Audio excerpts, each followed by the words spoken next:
I was actually just speaking with somebody I love dearly recently and talking about this very topic and got some wisdom and realized that I have traditionally approached peace as something that I want to hold, and when I have it, I want to protect it.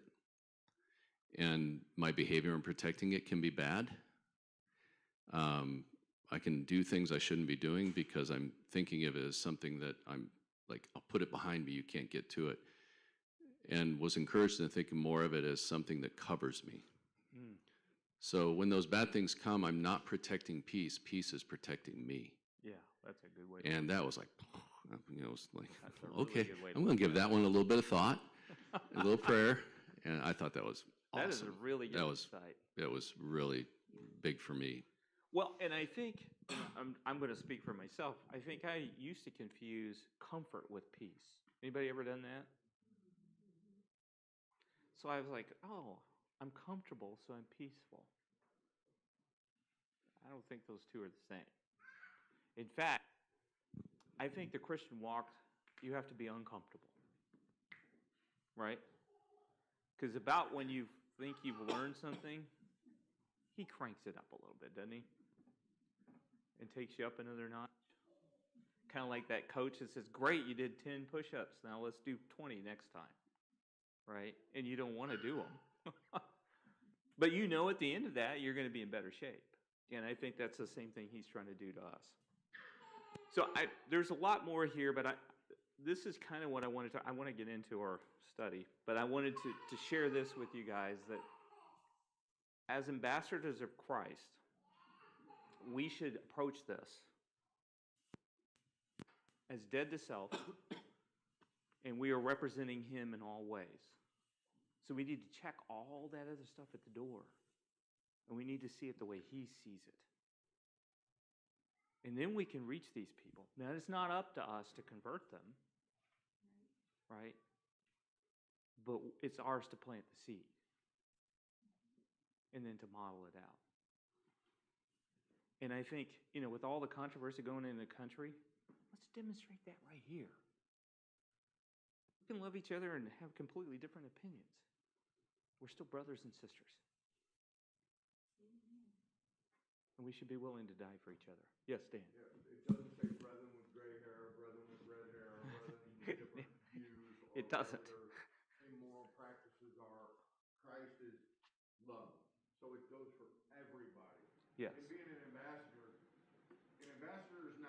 doesn't walk into somebody's house or into their country and get invited. So having the love of Christ shining through us, the person sees us walking by example, and then they'll act. In my experience, everything about the way that we live is I am God. It's programmed into us. 90% of our energy is expended in trying to do what God will just do for us, in creating this life that we feel like we have to live, to pay the house note, to pay the rent, to pay the car insurance, the gasoline, the soda, the food. And so everything that how we live is not Christ-like at all. We try to be.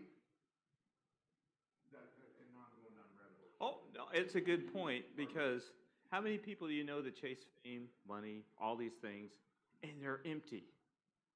They've got multi-million-dollar mansions, fancy cars. They change couples or wives or husbands frequently. They do all this stuff, and they're miserable. They're chasing the wrong thing. Yeah, there's no physical, material thing that will ever satisfy this connection that I think we're all seeking at some point. Yes. By the way, I'm willing to hand this mic, so I'm not doing this. We talked about this in the men's fellowship last week. We need to remember peace is not the absence of conflict or the absence of confrontation. Peace is the foundation of how we handle conflict and how we handle confrontation. And I actually think when you look at Charlie Kirk, that was he believed deeply in that. And I think that was his model. Peaceful confrontation, dialogue. And so even what we learned is even if we do that, people will hate us and people will attack us. So be ready for that. Hopefully in a different manner, but be ready. I think that's what's been so shocking for me and to others is it was just this visual thing to think, well, I can do what I'm supposed to do, and I think there's just a real representation. I knew intellectually, but now it's probably deeper that I can actually die or get attacked or get hurt for even when I'm peaceful but confronting. And so we have to still do that. That's actually what we're called to do. We're called to be prepared for it. Well, think about Jesus. I marvel at him standing before, admittedly, probably the most powerful king in the world, right? He was the ambassador to the Roman emperor, Pilate.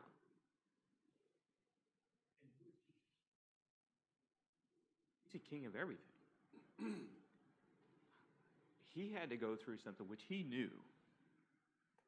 I don't think any of us would ever understand the pain that he went through. Not just physical, but emotional, spiritual, the whole thing. All the ugliness we see, he paid for that. He took responsibility for that. And he stood there and didn't defend himself. And he volunteered. Who here, I speak for myself, if somebody's accusing me of a bunch of stuff I didn't do wrong and they're going to go stick me on a cross, do you think I'd be chattering like a monkey? I would. He didn't. Jared. So that's kind of the challenge, is to make people know who you are and what you stand for, and not let a rumor or what people say about you, about someone. So the Charlie Kirk thing is an example of, I think, a person was misled in the fact of who he was, because if you listen to him, and I have friends of mine who have the same viewpoints of me, didn't know who he was, didn't have any idea who he was until after the fact. I think the left didn't know who he was to some extent, didn't know what he stood for. If you listen to any of his debates, he was peaceful. He was actually compassionate to those people that he was trying to convince otherwise of those things. And so the danger is that they don't know who we are. They don't know what we stand for. They think we stand for, and I'm not. So I was baptized when I was 33 years old. I wasn't a member of the Church of Christ, but I've heard people say, "Oh, you're the member. You're from that church that, name whatever." We were really known about debating people, right? Have been known to debate people for lots of times, and so they have this misconception of, the no musical instruments, of course, is an absolute fact, but they have these other things that's been done with our church, and so people not knowing who you are is a problem, and not knowing what you stand for. Always stand for the truth, but you can't let them innuendo something that you're not. I think it's dangerous if you let that happen. Well, so we have to stand up and stand for the truth, but we also can't let a rumor or something say we're not who we are. So let's go back, because that's a good point, but let me read back to you. We're never, so I want to make sure everybody understands, we're never going to stop people from misunderstanding. Look what it says in Matthew 5. It says, "Blessed are you when people insult you and persecute you and falsely say things about you." Okay? For Christ's sake. It's going to happen. You can't stop it. Yeah, I'm not. Yeah. Yeah, I wasn't saying. You know what I'm saying? Yeah. So I just want to make sure everybody's clear on that. That's going to happen. When you choose to walk this path, there's going to be people find all kinds of fault with you. Even if you're perfect, they're going to find fault with you. They'll find fault because you are perfect, right? I'm using that for an example here, but they will say, well, they're too good for themselves. You ever heard that? They hold a high standard. And my answer to that is, this is who's holding the high standard. Yes. Speaking about standards, that goes right into what I was going to say is also let's be careful, because I've seen it over and over and over again, is we as Christians, because we're so gentle very often, we're so meek, or we try to be gentle, we try to be meek, we try to be tolerant, we try to be all these things. There is a deep temptation to let The people on the side of the dragon set the terms and police the tone. Do not let them set the conditions for the engagement. Our conditions come directly from above, from God. And he's the one who is going to tell us, through his word and example in the incarnation of Christ, how we engage, when we engage, what tone we use. Because guess what? I don't think Jesus' tone whenever he was overturning money changer tables and flogging things with whip was like, hey, stop, please, stop. I'm sure he was yelling. I'm sure he was calling them all kinds of names. Today there are many people who even call themselves Christians who are like, that's not a loving tone. And it's all about time and place and context, right? We don't use that tone with the people who are brokenhearted already, that we're trying to witness to. But sometimes there is a time and place. Sometimes there is a time and place to call, our adversaries the synagogue of Satan. Sometimes there is, and sometimes there isn't. And it all depends on your relationship with God and reading his word correctly and knowing when to do that, either and judiciously. You know what I mean? Like, do it wisely and shrewdly. Be as gentle as a dove, but as shrewd as a serpent. And it's hard. It's almost like a paradox that we're called to live out in our lives, where it's like, be resolute, stand firm, fast, put on armor, but make sure you don't spill innocent blood. It's hard. Like, it's hard sometimes, like to know that fine balance. And so that's why it takes all of us together to be like, hey, let's help each other out with this. You know what I mean? Because it's tough. It's tough. It is. Christianity is not a single walk, right? We're walking together as a family or a body. And most of the time when I encounter people challenging, they'll say, well, why do you say that? I'm like, I don't say that. The first thing is like, let's read this together. Can you read this for me? And I've literally had people read the verses and then read them again. That's like, yeah, I didn't write this book. Yeah. But that's what it says, right? And so all of a sudden now, the focus isn't on you and your interpretation. Right. It's straight from the Bible. Now, you might encounter people that don't, and we're going to get into this, maybe not today, at the rate we're going. Yes? That tragedy of that whole thing is that a young man got whatever he got in his mind. This person was so bad that he had to kill him. So you got Charlie Kirk, who had a family and has young kids and is gone. He's a son. He's got parents. They've lost everything. But this young man had two younger brothers and a mom and a dad.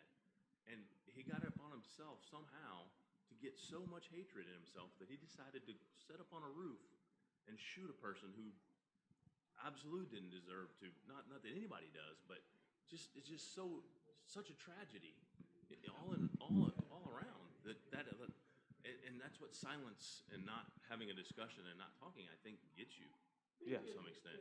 Yeah. Yep. Was there a question? Folks I'll share something with you here, kind of personal. And Lisa, verse that helped me in Job. I was just telling him to hold the mic closer. But earlier this year, I think Danny wants. I had a niece who. Yeah, I don't need that. No, you're good. You have a position, though. Dennis, can I speak on this again? Sure. We're not at war with any man. We're not in conflict with any man. These are principalities and spiritual entities that we're at battle with. You cannot win a debate with an ignorant man, ever. So we have to let Christ speak for us through our actions, and the dialogue will open. Yes, but it's also part of how we approach those discussions too, right? Why would I approach it? I'm approaching a principality. No, I'm with you. But this is a demonic force acting in the person, so I'm not addressing the person. I'm addressing the principality that's with him. The only resort I have is prayer for this person. That's a very good point. Through Jesus and God. That's a very good point, because understand, if they're in this space, they don't know that necessarily, right? And so the challenges you might have is just the simple fact they don't know they're there, and they might be combative, right? But our goal is to plant the seed gently, right? Be careful. There are millions and millions of people that are there that are seeking. Yes, that's The Bible points to the Bible. Mhm. You see them in the Bible. The Ethiopian eunuch is one of them. And they are already looking. They just don't know what they're looking for. yes. They're not looking for conflict. They're looking for help to understand what their heart is seeking. Yeah. And we need to find those people. Oh, I agree. I think he was talking about the conflict that you do run into. I don't want this model to be thought of as everybody in this Oh, side yeah. of the aisle is like, Yeah. the dark side. It's dark and light, but there are people, millions and millions of people that are seeking. So a very good point, and I'll give you a real live example. It happened 2 years ago. There was a lady who was debating me about evolution.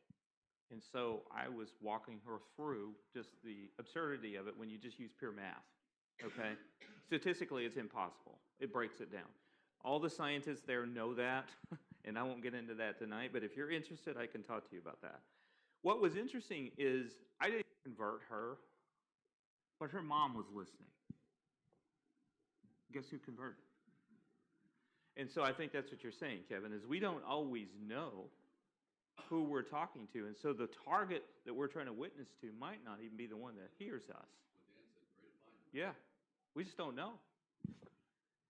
A lot of times it's completely unexpected, but they overheard the conversation, or they saw our interaction, or they saw something. And they're the ones that go, oh, hey, I want to know about that. Why did you respond that way? You could have easily responded a different way, but you didn't.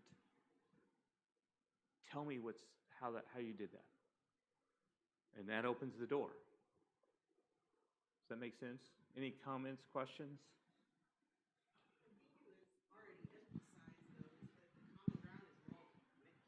Yes. Like that, I don't know who said it before, but that common ground is, yes, there's light and dark.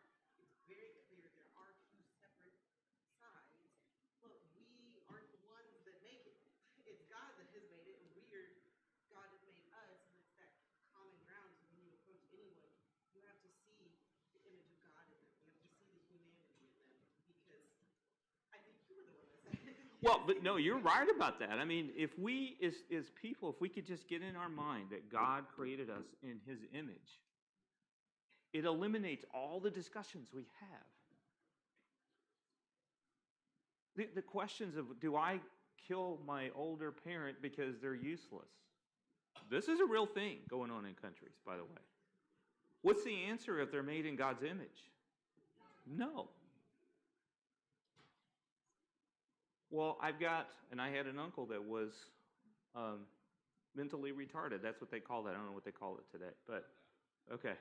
Sorry, I don't know all the new terms, but yeah. Well, he was, but in this modern world, they would say, get rid of him.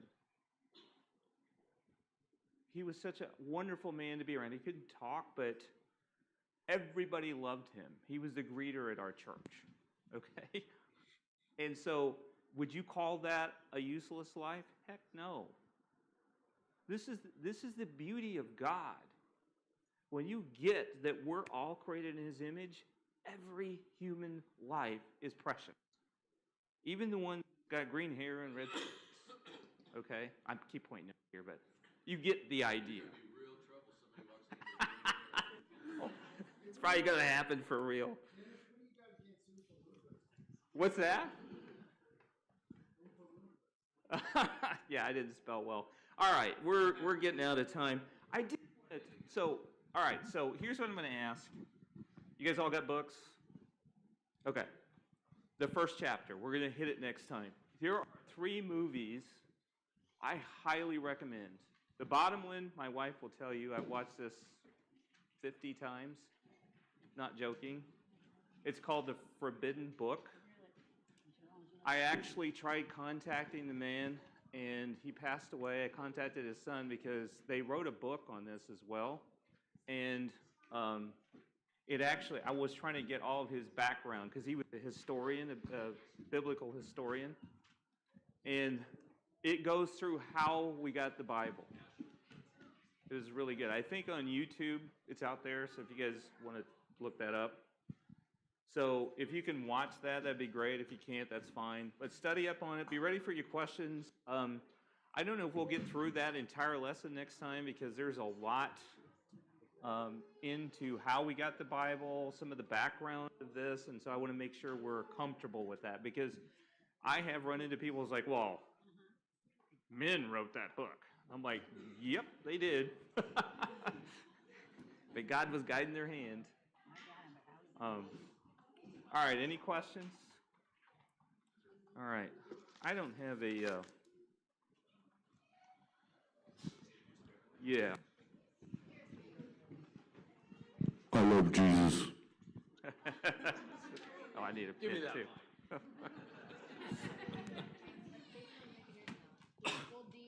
Oh boy. Hopefully that writes.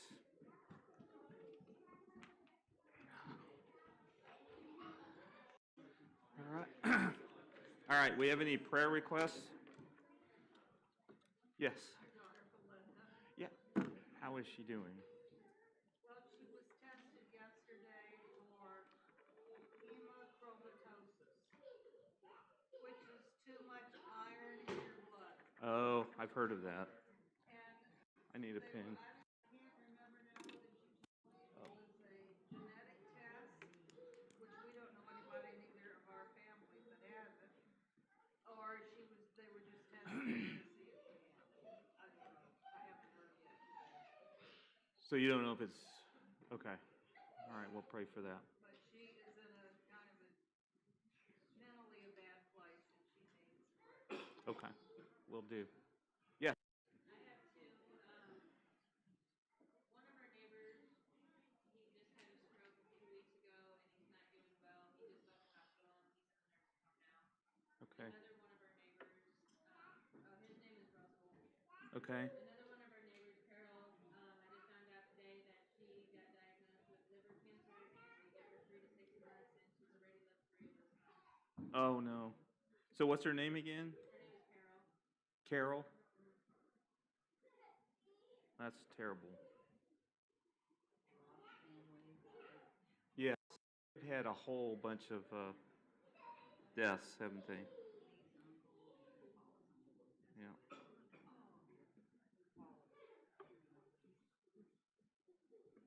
Okay. Anything? Yes, Jared. What? The aunt? Her aunt? What was her name? Marie.